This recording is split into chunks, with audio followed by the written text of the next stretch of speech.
All right, guys, very excited to welcome back to the program RFK Jr. He, of course, is presidential candidate, activist, and author. Great to see you, sir. Good to see you, sir. Thanks for having me back. It's wonderful to be back with you.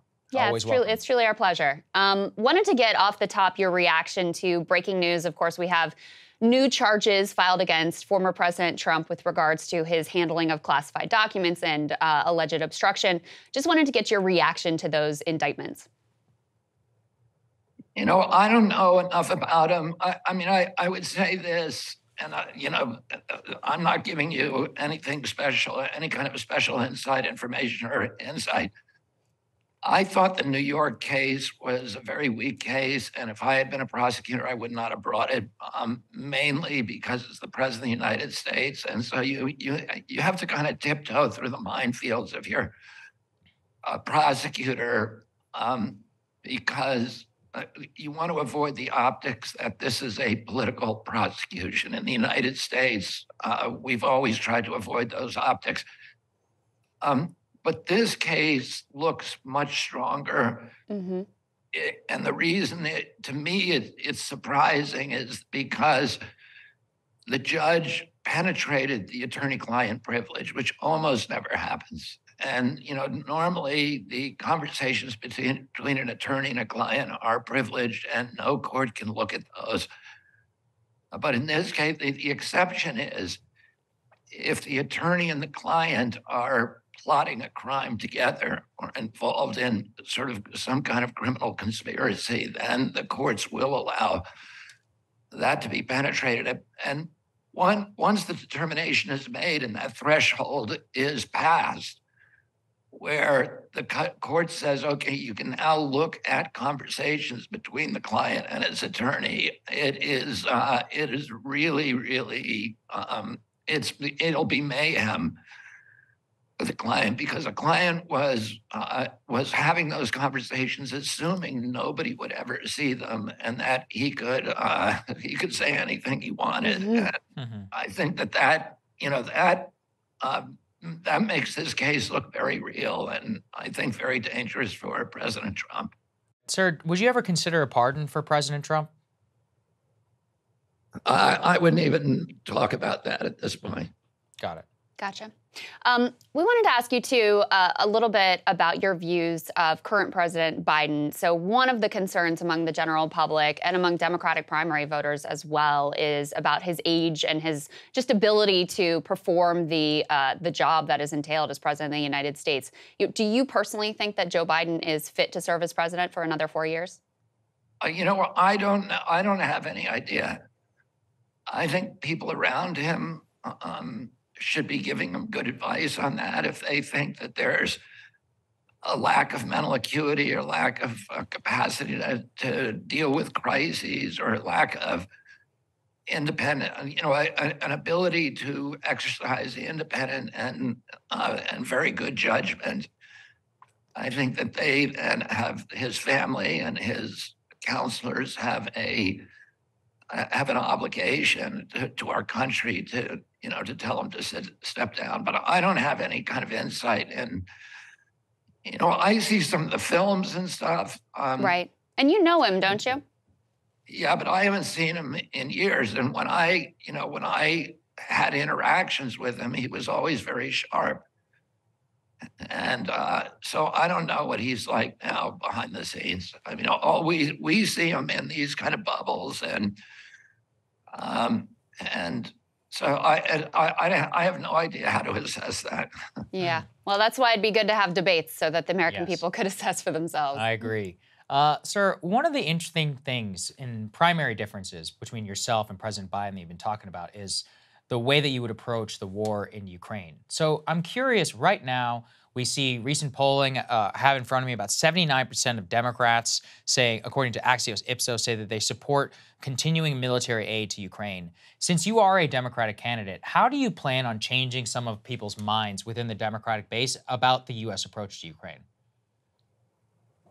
I mean, my only way of doing that is to continue talking about it and continuing to sort of get people to I don't think you even have to change people's minds about about whether, clearly Putin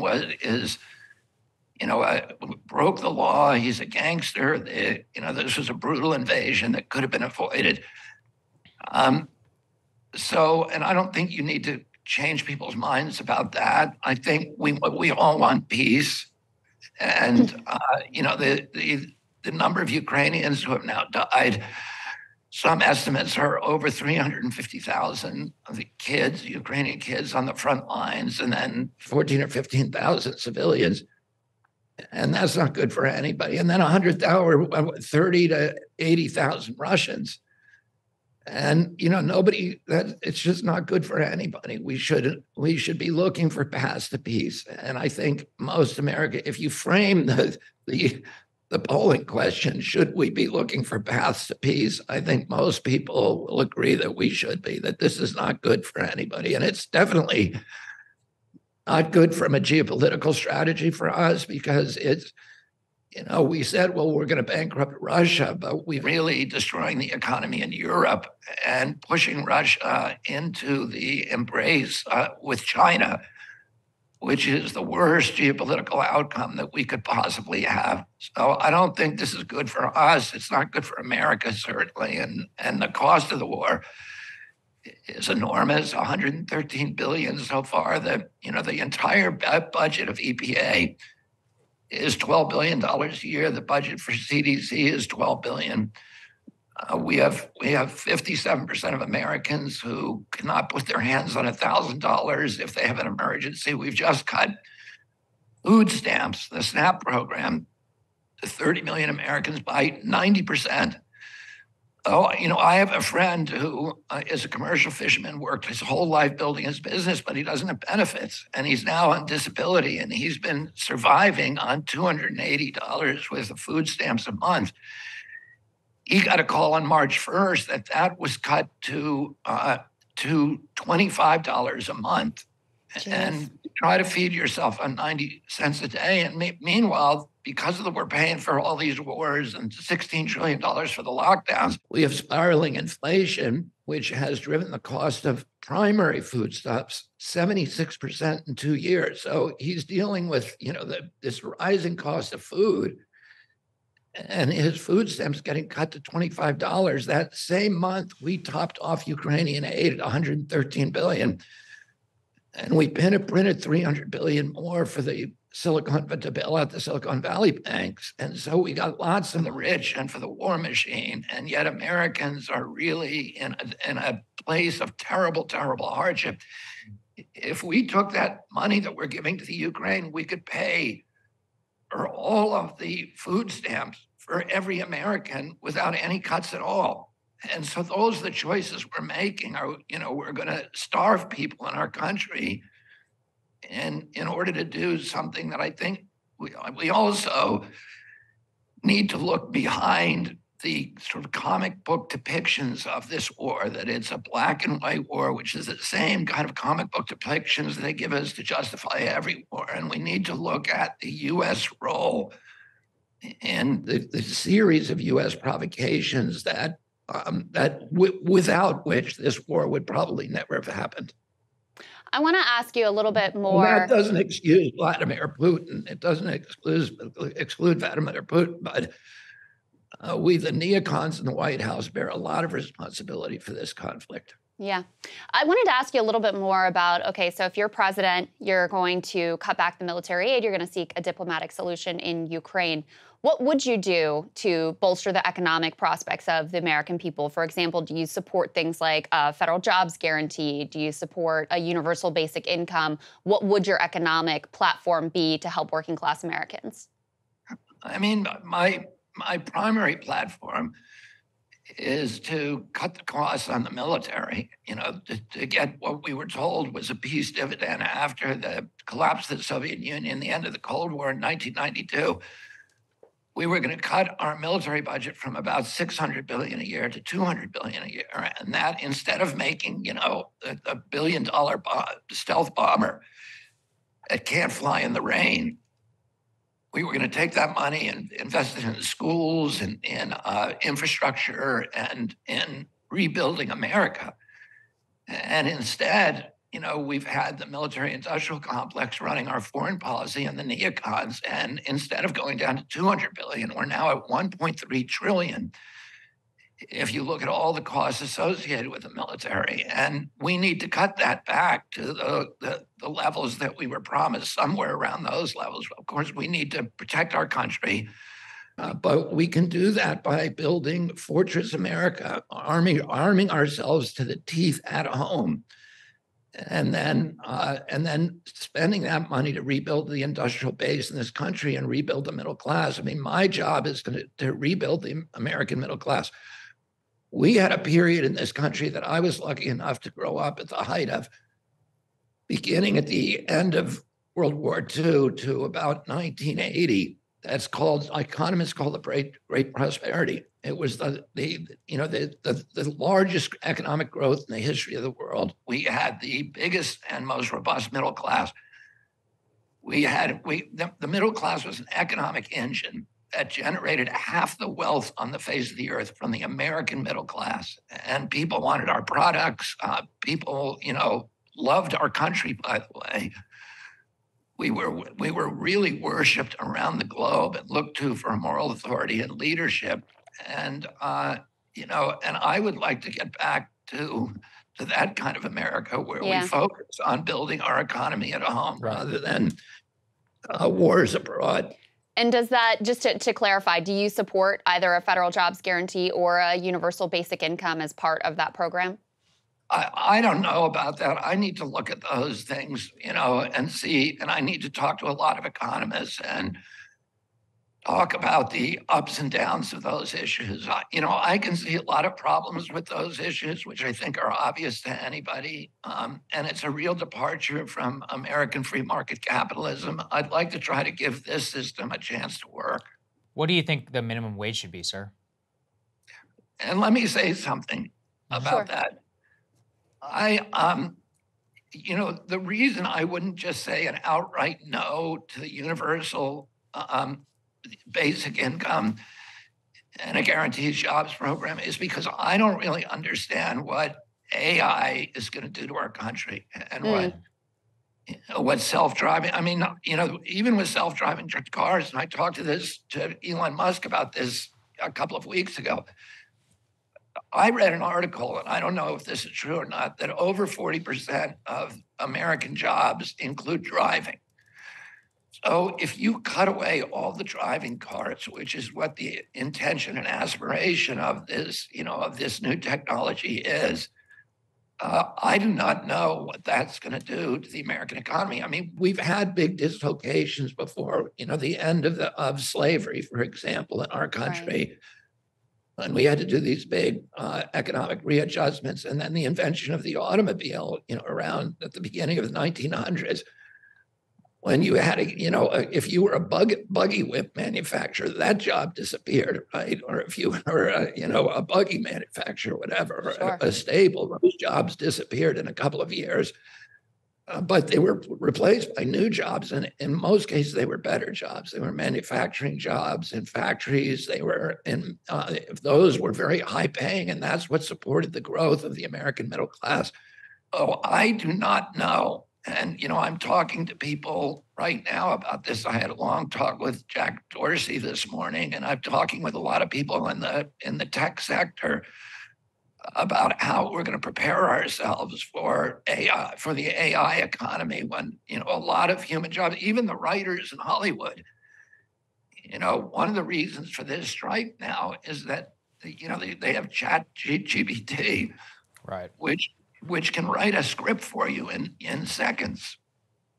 And, a lot of people, even, high level white collar jobs, may be on the chopping block and may disappear. And we may face massive unemployment over the next few years. And I think we really need the best minds in the world to come together and figure out how to protect ourselves against this. And so that's why I wouldn't instantaneously rule out, some kind of universal income or guaranteed jobs, which normally I would be I would have a lot of antipathy for that because I'm like a free market capitalism guy.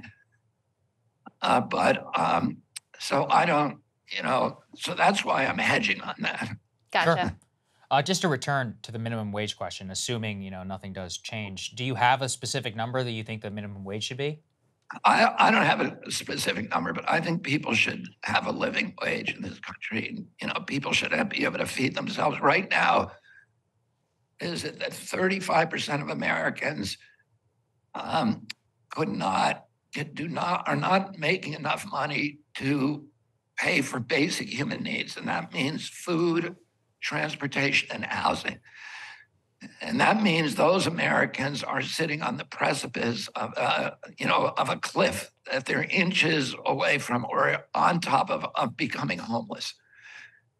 And that is, that's a catastrophe for our country. So we have to figure out ways, if raising the minimum wage is one of the ways that we insulate them or improve those or mitigate those outcomes, we ought to be doing that. Yeah. Well, to your point about, when we had a growing middle class, when we had shared prosperity, part of that picture was much higher union density. And I know you've been a vocal supporter of, the writers are on strike right now, vocal supporter of labor unions in general. I wanted to get more specifics for you on what you would do to help rebuild union density and union membership. As you know, right now, the system is so rigged against workers, it's so difficult for them to even exercise their rights to collectively bargain, exercise their rights to form a union. Do you support things like the PRO Act? Are you at all interested in like the sectoral bargaining that Gavin Newsom has been experimenting with in California and that other countries do as well? What are your views there? I mean, we need to rebuild unions in this country because it's one of the key ways that we can counterbalance this, the domination of our government by corporate power. The unions have always, when I was a kid, 45% of the labor force was unionized. Today, it's less than 10%. Right. And that was a counterbalance to corporate power at the national level. And now that is gone. Even the unions that are active are not participating in the way that they used to in politics and the political system, which they need to be involved in. We need to protect collective bargaining. I don't, the right to work laws are damaging to that. I oppose those. And I support, any way that makes sense of growing the strength of worker solidarity. Sir, I've noticed you've gotten quite a bit of support recently for Chamath Palihapitiya, David Sachs. You had the Twitter Spaces with Elon Musk, and there's at least some of these people are supporting your campaign. Given your support amongst them, how are you going to approach technology companies and whether they should be broken up or not? Well, oddly enough, like the conversation I had with Jack Dorsey this morning was exactly along those lines. And, I'm impressed and I know a lot of people don't feel this way about Elon Musk and Jack Dorsey, but I really find them incredibly patriotic and incredibly committed to democracy. And, a lot of those activities and their behavior was kind of obscure to me while I've been on the other end of the censorship. But I did take note very early on in the pandemic when the White House and Adam Schiff were asking the tech companies to censor people like me who were challenging, a lot of the orthodoxies, that the one company that stood up was Twitter. And I also, although Elon Musk is now vilified from the left by the left, which he shouldn't be. He should be, to me, he's a hero. He's a guy who came in and restored free expression on Twitter. And that I think the left sees that and they say, well, you're letting Donald Trump talk now. But that was not his intention. His intention was to let everybody talk. Because he made that choice, he lost billions of dollars. And, he said to me in our conversation, when I asked him about that, he said, it's worth every penny that I lose because we need free speech in America. Because if we don't have free speech in America, we don't have democracy in America. And if we don't have democracy in America, it's the end of the world. And I feel like he feels that way and that he's going to be a good ally for me when I'm in office, and that Dorsey is too, because they have this very, very natal commitment to free speech. And I think they saw these, you guys remember we were all promised at the outset of when the social media was selling itself to us that it was going to become the instrument, it was going to democratize communications around the world. And instead, they become the instrument for totalitarian control. And it's very ironic, but I do think that, some of these guys, at least the ones that I'm talking to, including David Sachs, are absolutely committed to, to figuring out how to make censorship-proof social media sites. And they're doing that with Nostr. Nostr, I think, is the first one. And I think that's really promising. And some of this blockchain technology that's coming out of Bitcoin will be very, very useful. And by the way, I understand that some of my fellow liberals don't like Elon Musk because they think he's giving a voice to Donald Trump and to some of the, Donald Trump supporters. Well, let me speak to that a little bit. I just want to remind you this. In 1977, there was a march by the American Nazi Party in Skokie, Illinois, through a Jewish neighborhood. And the liberal infrastructure, including the ACLU and everybody else, turned out to support their right to march. Right. And nobody is agreeing with what they're saying. What they're saying is appalling and repulsive and repellent. But we need to be willing to die in our country for their right to say those things. Because if somebody can censor them, they can censor the rest of us too. And that's just going to end up, benefiting the oligarchy and the military-industrial complex. Well, we actually interviewed Jack Dorsey yesterday, so this is really relevant. And, I'm on the left, and I support free speech and anti-censorship as well. I supported bringing Donald Trump back onto Twitter. What has concerned me about Elon Musk's leadership is the places where he hasn't met his free speech commitments. And I'll give you a few specific examples.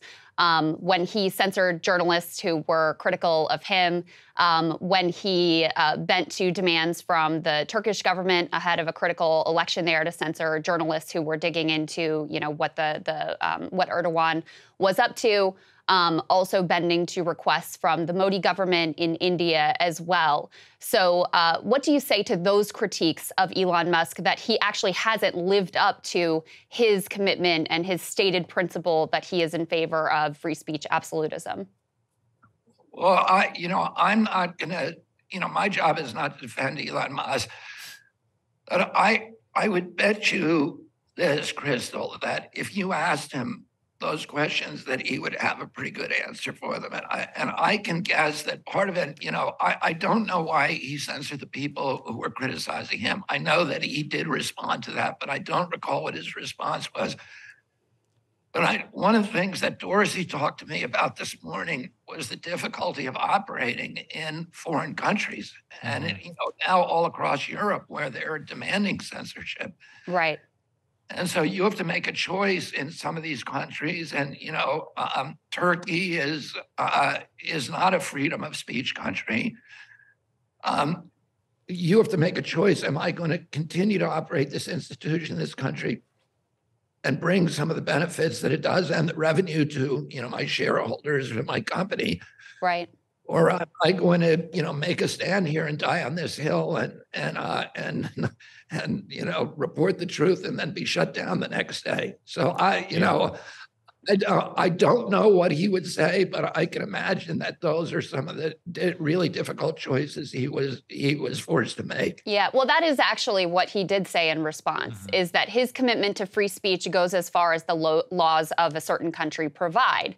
which raises a lot of questions. This is actually what Jack Dorsey brought up with us yesterday, is that when Dorsey was head of Twitter, he tried to take a more global approach. This is in his words. So he received requests from the Indian government.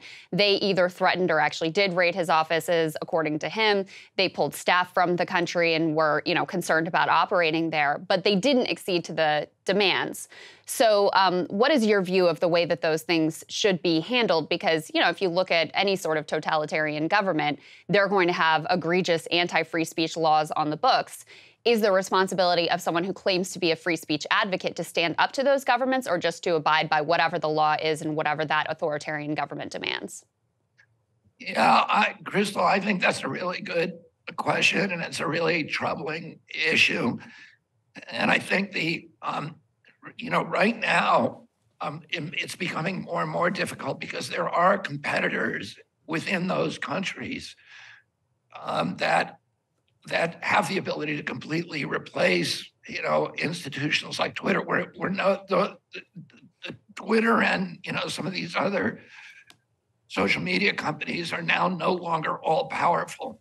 If you go to China, each one of them has competitors there, and if you drive the American companies out, is the country going to be, and is free speech more likely to be protected or not? I don't know. I think all of those, I don't think at this point there's probably any hard and fast answer. And I suspect, although I'm not an expert on this, that Jack Dorsey, it was an easier decision when he made it than it probably is for Elon today, because of the changing landscapes of social media and the growth of indigenous companies within those,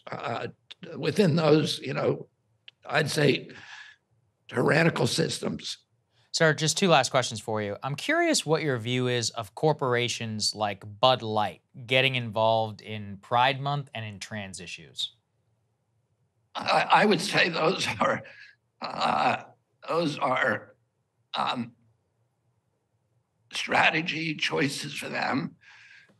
And my understanding of Bud Light is that they probably regret having made that choice because there was such a strong consumer reaction. And that's probably the best way to work things, rather than, for them to make, their own decisions about, about how to operate and, how to keep their consumers in line. I mean, listen, I would love companies to do the right thing on the environment, even if it's against their economic interests, and I'd love it if we had law, but it's not a reliable, it's not a reliable way to change policy. Is to, you need laws that are actually enforceable, that do what laws in a democracy are supposed to do, which is to encourage, support, and reward good behavior, and then to punish bad behavior. Sure. And then if we want to do it in a reliable way, we need to do it through legislation rather than to rely on corporate goodwill. If corporations want to act in ways that are sociable, I commend them, but can't rely on that. Yes, certainly. Point well taken. Last question on my pet issue that I know a lot of people want to know. Will you declassify all UFO-related documents as president? Yeah, let me ask you something. Oh, please. Yeah. Did you see this article last week about the guy, about the military? Yeah, we've covered it extensively here, yeah. And do you think that was a psyop, or do you think that was real? I believe it was real, based upon a lot of credible people who I know who have spoken with him and have vetted him.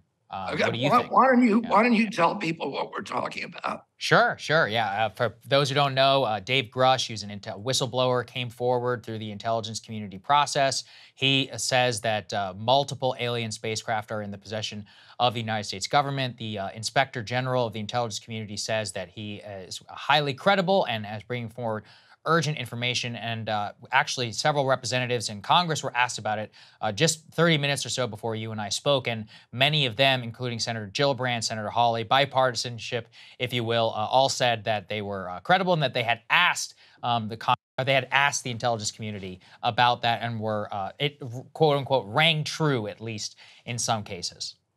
Yeah, well, I can't wait to be president of the United States, and and dig into that one. That is fascinating. And really, what is your view of the UFO phenomenon? Just your personal well, view. I don't know anything about it other than I'm very, very good friends with Dan Aykroyd, who's kind of devoted his life to studying that phenomenon and is, very, very convinced of it. But I've never seen a UFO. And but I also the stuff that I've read, of people, particularly the Navy pilots who have recorded these encounters seem, I'm certainly not going to dismiss it. It seems like it's real, but I don't have a good grasp on it. But I mean, that article you were talking about was fascinating because it was just exactly what Men in Black said is actually happening. That they gave us Velcro and all of this right. other yeah. Yeah. Well, I always say, I try to keep the skeptic hat on and say it's hard for me to imagine that they'd be able to have this cover-up across multiple governments, across multiple decades, administrations, all these years. But I have a feeling you might dispute the possibility of such a cover-up occurring. Exactly, especially what happened to your own family. Sir, I know your staff says you got to get out of here, so I just want to say thank you very much for joining us. It was really a pleasure to speak with you again, and you are welcome back on the show anytime. Love talking to you. Thank you, sir. I love coming on the show, so thank you very much for having me. Thank you, sir. It's our pleasure. Hey guys, if you like that video, go to breakingpoints.com, become a premium subscriber, and help us build the best independent media organization on the planet. That's right. We're subscriber funded. We're building something new. We want to replace these failing mainstream media organizations. So again, to subscribe, it's breakingpoints.com.